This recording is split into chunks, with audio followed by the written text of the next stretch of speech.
right, what's going on, you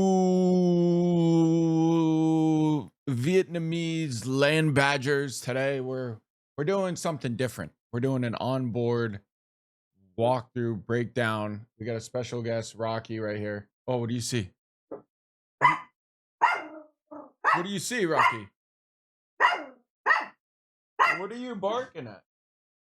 Come on, go get it. Go get it. Go get it. Okay. Anyways, let's go through this. So again, this is Cota. I'm driving a 570S GT4, and in front of me is the Artura, driven by Rafa. Interesting car.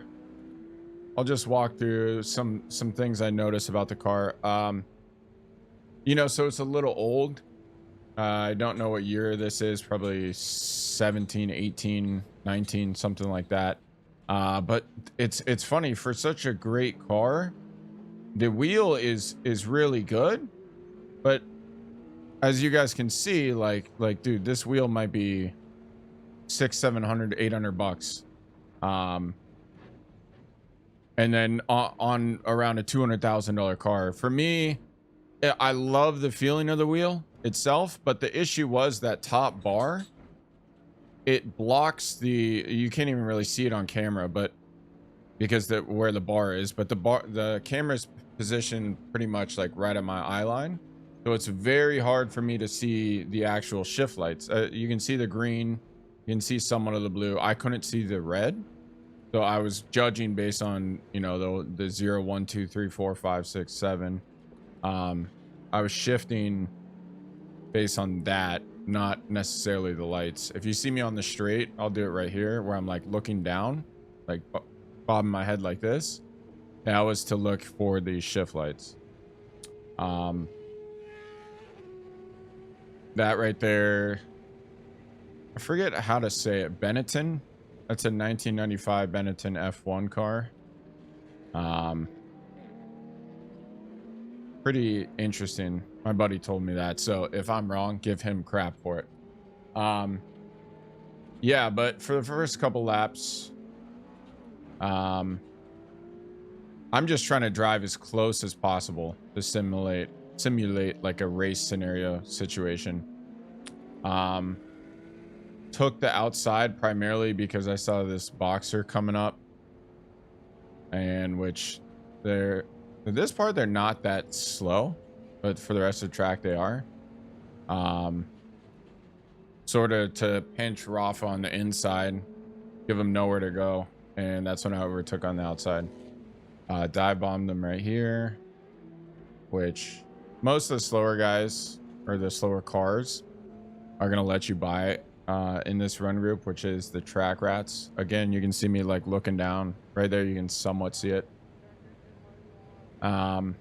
Complaining about a check engine light on. It's a curse at this point. I can't get away from it. But yeah, so let's just run through it. Turn 2, I'm sort of coasting right here to talk. Turn 2 in this car, you can do it flat. You're going all the way, and then you slight like rush of the brake through the S's. Most people will try to like slam on the brake, and then you're in like a state of limbo where it's like, okay, do I accelerate? Do I give it maintenance throttle? Like maintenance throttle is bad. That's just an indication of, hey, you could have braked less, you could have braked later. So you want to try to avoid maintenance throttle, which is maintenance throttle is like, okay, you did the hard braking. Like ideally I'm trying to brake all the way to the apex and then start giving it throttle. Like I don't want to be able to make the corner before I even started the turn in, like speed wise. Like if I brake hard in a straight line and then I'm sitting there like not at the apex when I'm coming off the brake, that means you brake too hard, you overslowed the car. This corner, one of my favorites, because you're in a really hard braking zone. You're sort of always testing yourself in the car. This corner is really easy once you get the hang of it, but to get the hang of it, a little bit different. I'm taking sort of the wider line just to carry more speed through the carousel. Which, by the way, this right here is called the carousel. Right here is, so long corners are sort of where you want to double pedal the car, but the electronics on the McLaren wouldn't let me do it.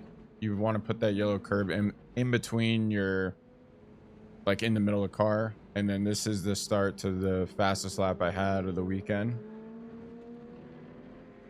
Got a little bit of draft from this guy. Thank you.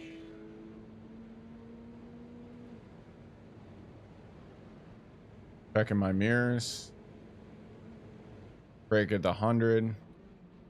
Right here, the corner is like a V, right? So if a corner is like a V like this, you want to just make the arc, you know, from the furthest points possible. Car is getting loose right there. Turn 2. Turn 3 is interesting. I actually want to pause this. Turn 3 is this whole part of the lap coming up is where I think you can make or break your lap. If your car is 5 feet to the right, 5 feet to the left, and it's, you know, the angle is like this way or a little bit that way, like that, the whole position in the placement of the car's angle is going to determine a fast lap here. And it's very difficult because, as you can see right here, it's completely blind. So honestly, watching the footage back, if I were to go to Cota the next day, right? Let's see my mouse. Okay. I would try to figure out, okay, so I know I need to be right around here, maybe somewhere here, middle of the track, right? I want to try to figure out, like, you know, just like how you do in a sim, but in real life, you could probably use these bridge marks, right, as sort of reference points. So do this. I'll mute it. So I'm all the way out. I'm coming in. So ideally, okay, easy reference point. Probably right here. Like by the time I touch this curb, I want the car to be pointed towards this. Probably more to the left. Let's see. Yeah, more to the left. So it's probably actually like the blue, maybe the white. But as you guys can see, so here's the turn. Here's turn 3, turn 4. Actually, yeah, the blue would be good. Yeah, aim for the blue. And then that will perfectly line you up. And then right around this point, like people will lift here because it's sketch. But you want to be accelerating to right here, and immediately you're on the brake all the way to the middle of this, the middle of turn 4. But I'll just play at full speed. But I think this is by far the most difficult part. Right there, I lifted. I could have gone even faster, but I just braked less instead. So it's like they call them S's, but the straighter line you can drive, the better. Right here, I sort of messed up. So right here, I'm going into a little bit too fast. As you can see, the car is going to end up in the middle of the track. I want it to be more on the outside, but I sort of made up for it by cutting that corner very sharp. This corner right here, if you guys have watched any sort of cup car racing or anything like that, they'll put all 4 tires on the red. So yeah, track limits at Cota don't really exist. Probably on a as you can see, look at the grass. This grass is all torn up. And I mean, shoot, like even the dirt's gone. I wasn't doing this corner right until recently, probably the last session, but this is like a jump. So you actually you're going to see the car jump a little bit, and I'm trying not to go as outside as possible because there's some dips. So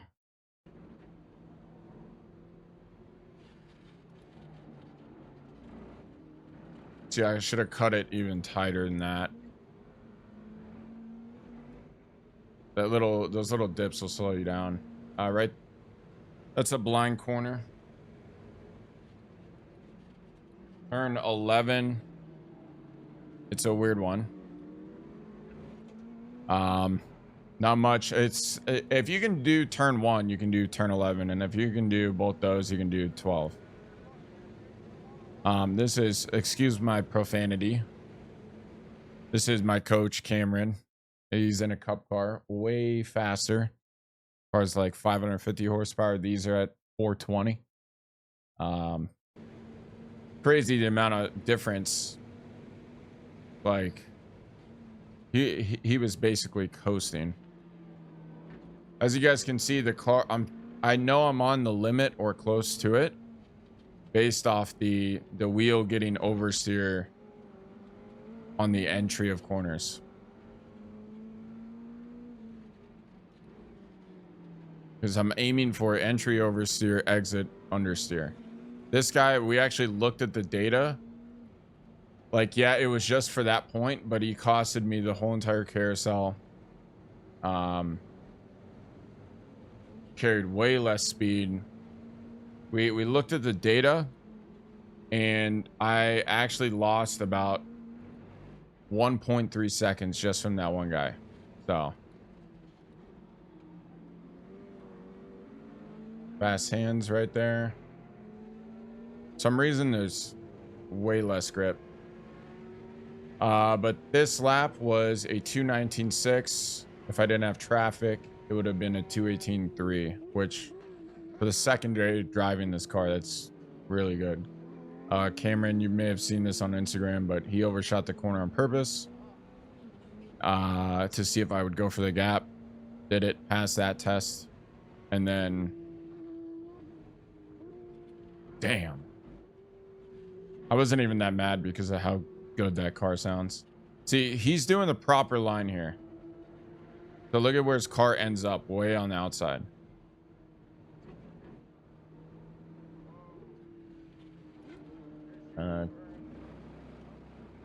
Corvette down, Corvette down.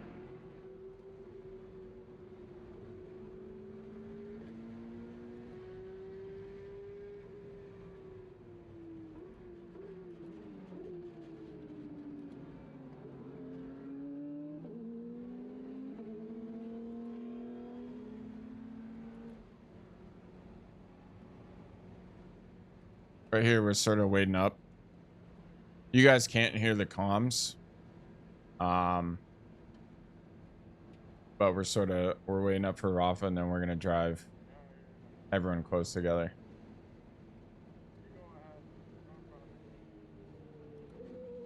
There's Rafa, that's a different F1 car. Maybe that's the 1995 Benetton. I don't know.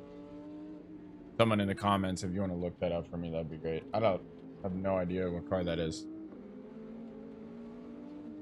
But yeah, right here we're basically just race scenario practicing, getting used to driving cars close together.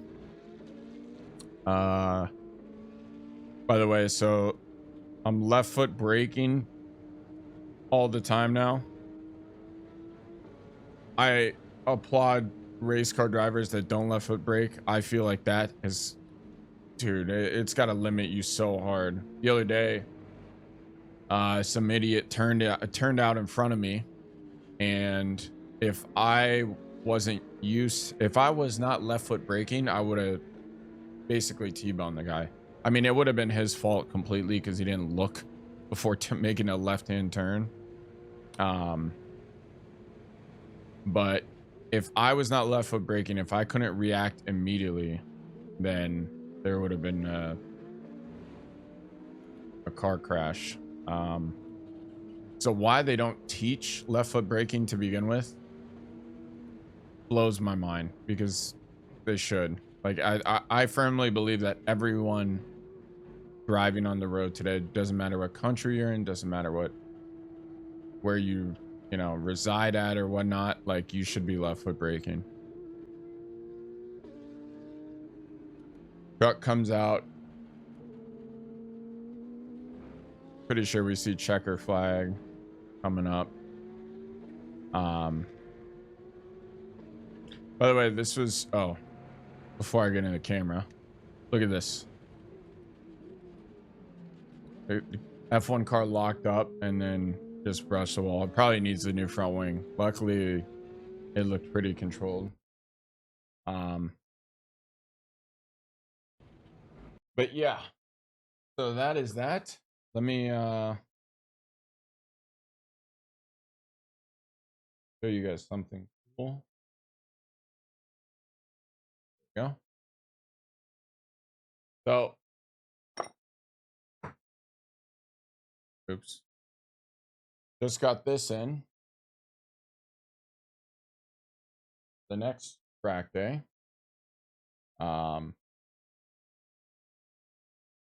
This is the GoPro, what, Hero 12 Black with the max lens mod on it. Cool. The cool thing about this is I can film in like a square format, so I can make horizontal videos and also vertical videos.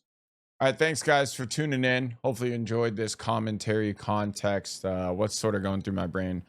I'm sort of taking these initial track days sort of like I did way back in Call of Duty, where, you know, if it was a scrim or a match or something important, always watch it back. I think that, you know, watching your own footage back when you're in a competition or performance or anything like that is very important, because yeah, it's gonna suck if you do, if you know, if your performance is bad, it's gonna suck.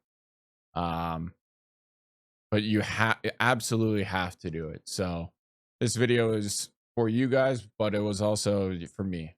So if you guys could leave a thumbs up, maybe reshare to your buddies, maybe, you know, you and a group of friends is going to a track at Cota. Maybe tell them to tune in, watch this video. That'd be great.